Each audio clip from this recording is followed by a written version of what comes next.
This is our second show of our little walk through some of Middleborough's historic cemeteries. And I'm part of the Friends of Middleborough Cemeteries, a group that's been in existence for a couple of years now. And as I say, we thought we'd kind of get the word out about some of our historic cemeteries and the interesting people who've been there and have been before us in this town and buried in our cemeteries. And that's part of our goal out of the Friends of Middleborough Cemeteries, is that we'll help people know a little bit more about these interesting places and hopefully a little bit more about some of the folks who are there.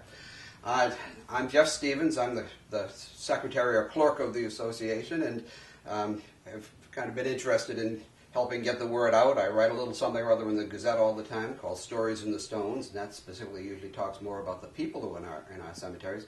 But I thought this week we might be able to start with what I'm calling kind of cemetery basics.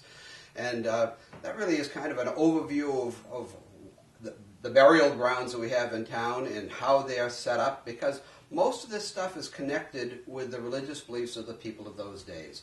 And so the early settlers of Middleborough, who were, for the European folks, mostly the children and grandchildren of the Pilgrims, had very strong religious beliefs. That's obviously why they left where they were and came to the New World in the first place. But they hadn't lost them when they came to Middleborough, and those beliefs really drove their funeral practices and their burial practices. So we're going to talk a little bit about some of those kinds of things as we go on. We're going to give a little overview of why things are the way they were, and how things have changed over a couple of centuries. In some ways, I'm going to start by taking us back even before they came over, in that I think there's always a tendency among people to try and find some way of memorializing the presence of the people we care about. You go back as far as the pyramids and see these incredible monuments to the dead. And, you know, this is an attempt to keep people from leaving us, I think, in many, many ways, and we still have that today in the way we have in our funeral practices and the things that we do. We still have to go and visit our ancestors by walking through the cemetery. And this is not something new. We've been doing this, as I said, for hundreds or perhaps even thousands and thousands of years. This is I think, kind of an ancestor of our present gravestone process and what we've had for the last 200 or 300 years. This is a miniaturization of one of the bronzes from England, I believe. But when a person with means and some substantial power was to die in England, they often were buried right in the church, underneath the altar or somewhere within the cathedral or whatever it is that they might have. And they often would then put a large bronze image of that person, and with it there would be all these symbols with it. Again, there would be information about who it was, but often you can tell an awful lot by the things that were there. There would be images of their coats of arms, because these would be nobles to have that much impact and all those kinds of things. There were other things. The fact that this man is dressed in armor shows that he was probably a knight, and that he's standing on a lion is another image that would mean something that day, would basically tell you he was nobility, if not royalty of some form or other. So all of this stuff is an attempt to try and say this person was an important person, this person was one that we want to recognize and not lose. So this kind of history existed for hundreds of years in Europe. Now, when people came to the New World, those usually weren't the richest folks in town, and but still, some of this tradition had not been lost, and this idea of not losing a person when they died was something that I think is kind of innate in us as we go along. So I think our gravestone history is somewhat based on some of that process that went on for thousands and thousands of years before us. Of course, there were people who were here in Middleborough a long time before the Pilgrims got here, and that's the native people. They lived and died all over Middleborough, and even in the early days, Namaskit was an important place. Namaskit means place of fish, because the native people saw it as a wonderful place. We were just about to have the herring run start running here, and they knew about taking advantage of that food source and all the things that went with it. So basically, there were native people all over Middleborough. Their traditions did not seem to mark graves in most cases. Once in a while, we do hear about some kind of a special shaped stone that I understand, but I've never seen one myself, even though there must have been hundreds and hundreds and hundreds, if not thousands, of native folk who lived and died over the hundreds of years, of thousands of years of their presence here in Middleborough. So native people didn't do as much by marking, though sometimes there are royal burial grounds, if you call them royal chief families, and there's one in Lakeville, I believe. But anyway, let's go back to what most of us often are connected to, which is that early time when the Pilgrims came to Plymouth in 1620 and then started living in Middleborough. And you'll see I've got a few of my little rubbings that we have here, and they'll give you an idea. But people were actually in Middleborough from early 1600s. Many of them, again, lived and died here. But we'll find no markers to them. It wasn't, again, that they weren't buried or that their graves were marked, but they were often marked with wooden posts. And they were wooden posts which would have the person's perhaps initials or name on it and perhaps their birth and death dates. They were called rails instead of gravestones, and they were not stone. They were wooden posts. And as most wooden things, we don't have any houses, for example, from those days because so many of them, their foundations weakened, and the same thing happened with these rails. Their bottoms would rot off and they'd fall over and get buried under the leaves, and before we know it, we wouldn't be able to find them. So wooden markers of burial places, not terribly efficient. They don't last for very long, and again, they don't fit into our kind of need to have people live longer and longer and longer in our memories by having something that marks their passing point and where we buried them. So rails were there for the earliest people, and the first time we start seeing stones is about 1690. They were doing this a little earlier up in Boston, so you can find some of the Puritans up in Boston were marking graves before then. And as I said, Europeans were marking them for a long time before then. But the first local markers were often done on little field stones. They might cut into them with a hammer and a chisel and perhaps again mark something with a date and initials, perhaps a name. But they were very crude and usually very small, hardly very high at all. And it gets to be about 1700 before we start seeing substantial stones and the kinds of things that we would consider now a cemetery. That term, it's something I just learned the other day, is not appropriate for what we see in colonial times. They often were called graveyards or burial grounds. The term cemetery comes along a little later. Again, tying this to some of that background of their religious views, it was an appropriate yard for graves. Cemetery really means resting place, and that was something that came along later. So when we say cemetery, we really should be talking about one of the later cemeteries, the ones that came after about 1800. So I mentioned the orientation, and when you see one of our larger cemeteries, our larger graveyards, burial grounds around here, you'll notice that there are pretty much rows of stones. And for colonial era times, they would have all been lined up, all facing the same direction. I mentioned that you can't really separate colonial graveyards and burial grounds from their religious views of the day. And this is one of the things that does this. When you have a graveyard, it is hooked up in an east-west orientation. And that east-west orientation was for a reason. And it had to do very much with their very solid commitment to the concept of a resurrection coming for them. The second coming was going to be a significant point, and they were expecting that, hopefully not too far away. So when you buried someone, you buried them in an east-west arrangement, and their heads were always buried towards the west, and their feet were always buried towards the east. All that was done so that when that trumpet called again, they rose up in this day of resurrection and faced the east, faced the Holy Lands. So our colonial era gravestones, if they are done the way they should for about 100, 150 years, all had their stones facing the same way, all with the bodies that are buried there facing the same direction, and it's all that east-west piece. So you can't really separate this process of burial grounds from their religious views. They were all very, very connected and put together in that kind of arrangement. So, part of that, too, is a couple of things. I'm going to lift up a piece. I actually have a friend who has a stone wall, and in the stone wall are pieces of gravestones. That probably means there was a graveyard someplace nearby where that person lives. This is a piece of a headstone. You can always tell a headstone because it's the one that has carvings in it, words, names, dates, all that kind of stuff. This, for example, is a Middleborough headstone. Okay? And again, it'll have a number of basic things. We'll talk about the parts of that a little bit, but it'll give you data and information about the person. This is quite an old Middleborough stone. This is 1717 is when this person died. Doesn't necessarily mean when the stone was made. Just like today, someone may die and be buried. It might take a year or 2 or 3 or more before they get around to cutting and placing a stone on that grave. But anyway, this person's death date is July 1717. But this is a headstone. Bigger usually in most cases, and we'll talk about the orientation that was done for headstones and footstones in a second. But that's only one part of what would have been placed on most colonial era graves.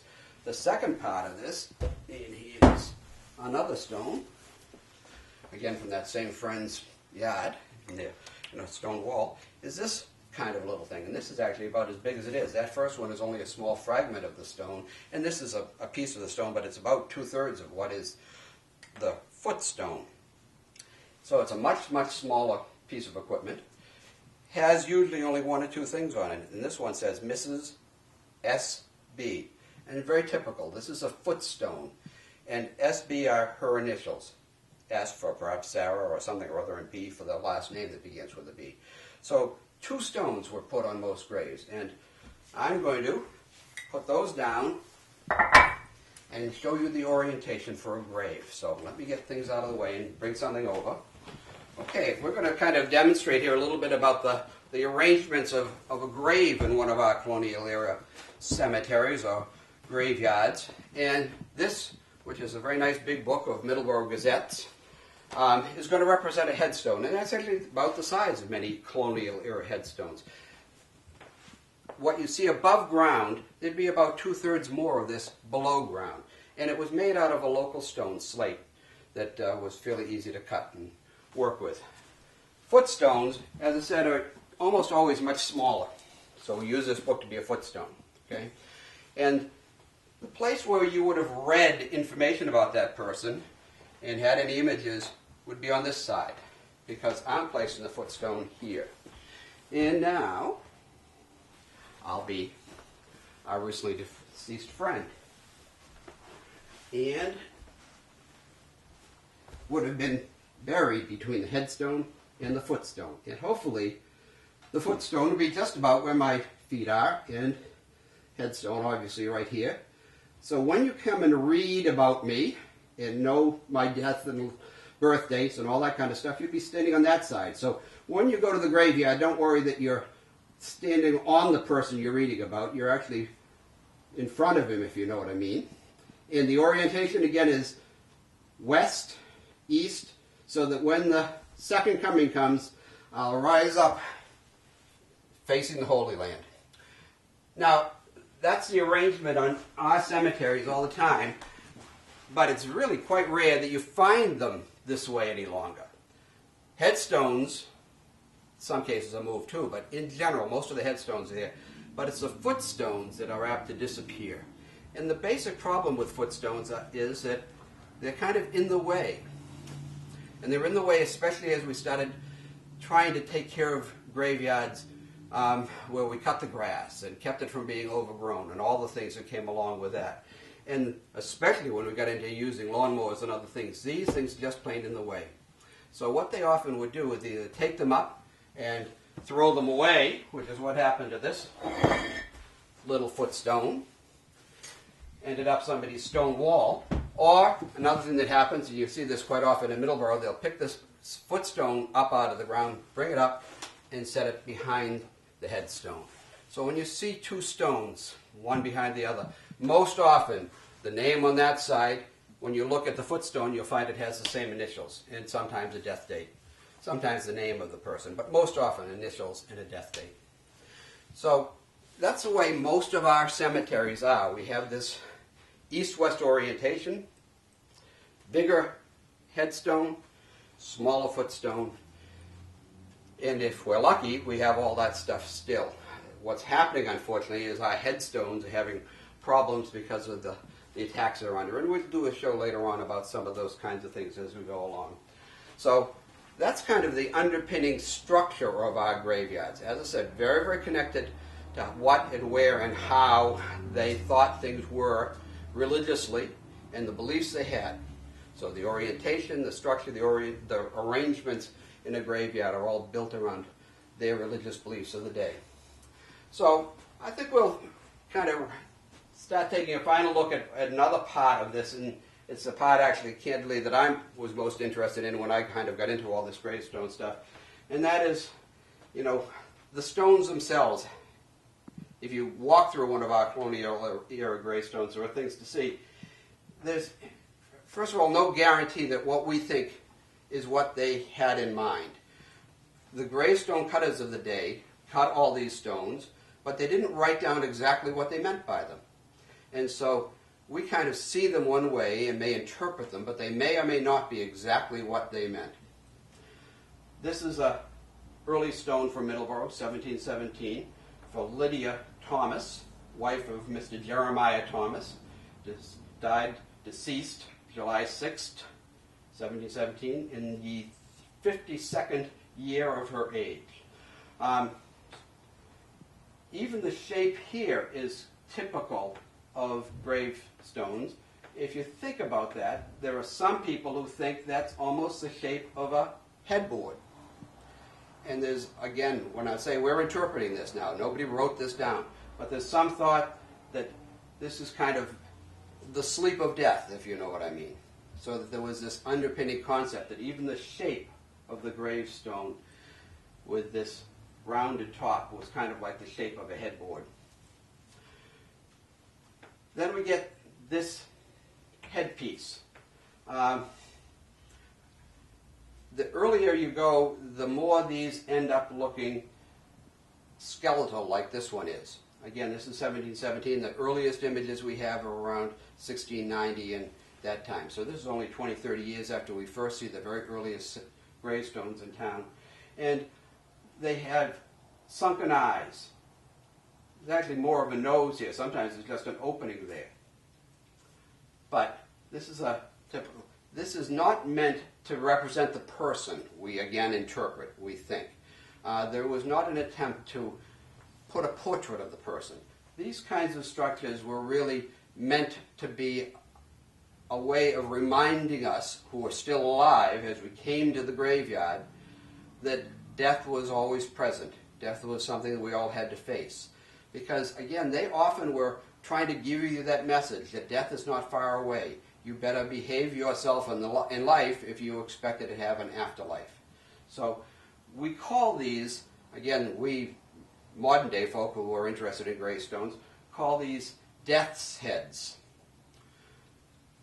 Sometimes we'll also call them soul effigies, because that's another thing. We'll see as we go a little further on some of the things that happen to these. But these ones that are very, very, very skeletal are ones that, as I say, they most commonly call death's heads.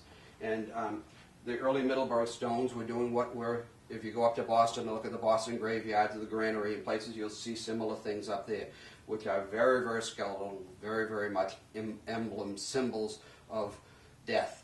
They even had times when they had full skeletons on their tops of their gravestones. So things that clearly represent death and remind you that you better behave yourself. Okay? Over time, we start seeing these change and become a little different. Here's another stone that's a Middleborough stone. And actually, this is the one that our symbol on the Cemetery Friends is based on. Okay, this is, here lies the body of Mr. Jabez Fuller. And this is a 1728 stone. So this is about another 10 years later, but you'll still see something that looks very skeletal. What's a little different is it has something that you might almost think of as teeth. Those are kind of an addition. We're starting to soften the image a little bit as time goes on. I want to think it might be because their life was getting a little less hard on them, hopefully. That still in a time when you could be perfectly healthy 1 minute and 2 days later being deathly ill. But just the same, life hopefully as Middleborough established itself and farms were more successful, all the things that went with it. Hopefully life was a little softer than it had been. So we start seeing the death image become a little more alive in a strange way, if you know what I mean. Now it has teeth. Actually it has a little mustache mark. You'll see this is the same one that is up here in our image of cemetery friends. As this goes on, you get even later, this is about a 125-year time span that I'm kind of very quickly walking you through, and this is a much, much later image.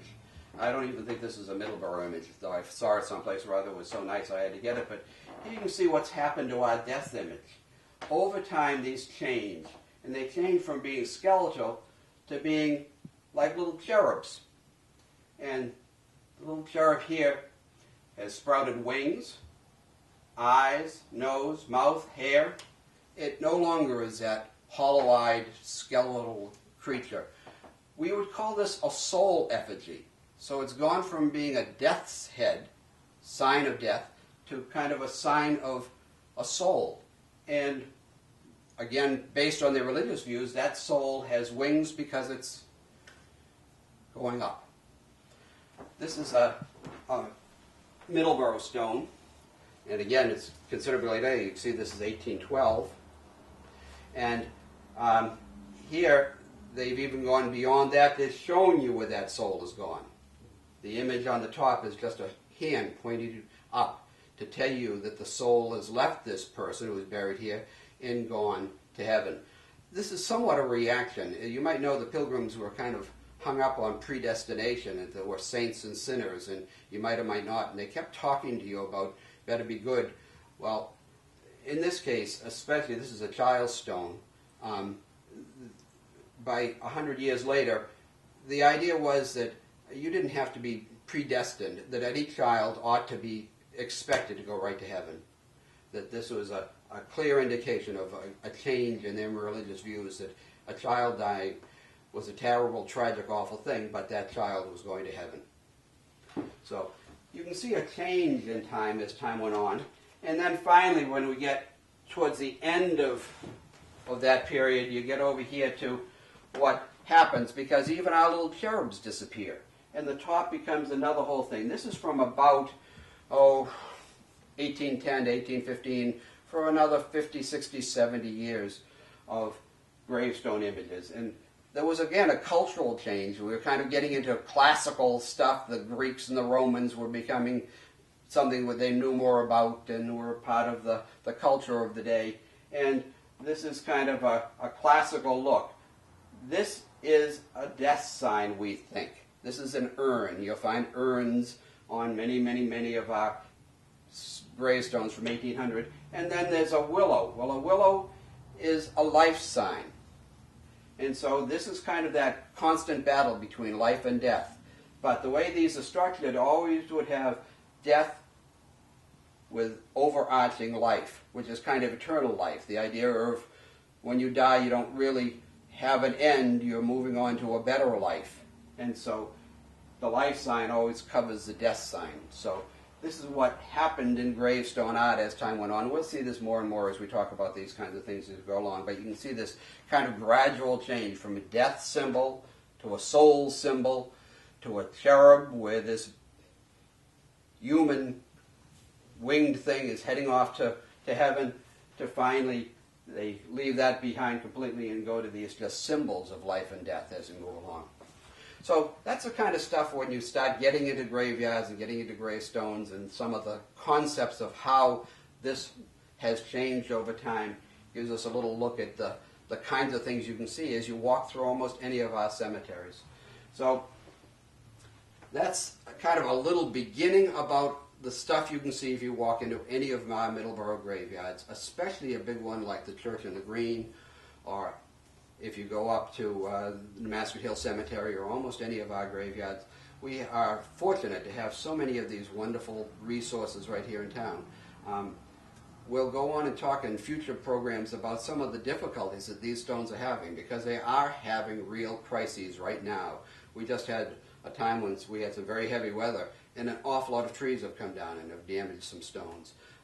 We have ongoing problems with the lichens and other things that live on these stones now, literally eating the face right off the front of them. So we're going to do some of that kind of stuff as we go a little further on in our programs about cemeteries. I hope the very next one that we do may actually take us outside and take us to one of our cemeteries and walk through this. But I would encourage you to not do this vicariously by watching the program. Stop, walk through one of these colonial era cemeteries.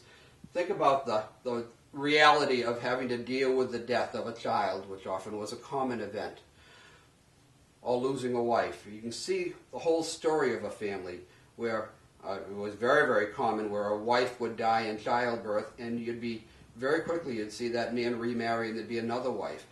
That was a practical necessity of the day. If that man had children, he needed someone else to help care for those children and run his household while he worked in the fields. You can see those life stories by seeing what happened to those families.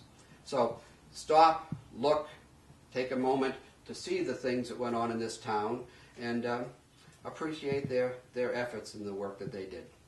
So with that, thank you for watching. We'll have another one before too long, so we'll see. I think, as I said, the next one may well be outside walking through one of our cemeteries, but consider doing that yourself.